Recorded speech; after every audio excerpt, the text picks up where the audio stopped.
চট্টগ্রামের আনোয়ারা উপজেলার বারখাইন ইউনিয়নের শোলকাটা গ্রামে অবস্থিত এই মসজিদ, যার বয়স প্রায় ৩৫০ বছর।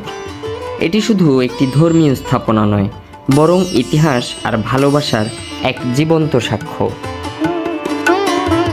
এই মসজিদটি নির্মাণ করেছিলেন মুঘল সেনাপতি শের সমস্ত খাঁর পুত্র জবরদস্ত খাঁ, যিনি ইতিহাসে মনু মিয়া নামেই পরিচিত।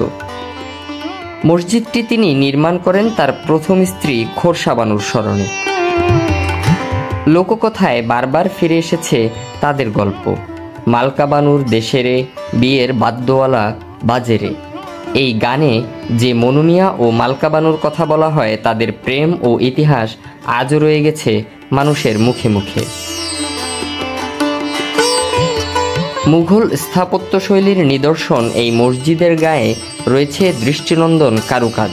20x40 ফুট আয়তনের মসজিদটির মাঝখানে রয়েছে একটি বড় গম্বুজ, আর চারপাশে রয়েছে ছোট আকৃতির আরও বেশ কটি গম্বুজ।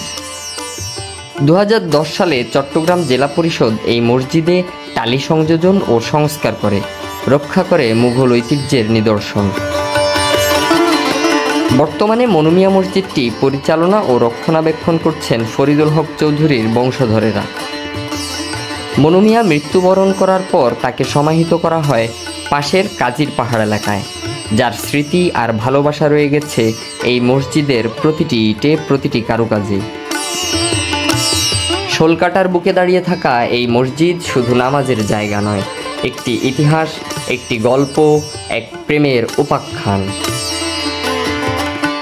ইসহাক হোসেন, ধূমকেতু নিউজ, আনোয়ারা, চট্টগ্রাম।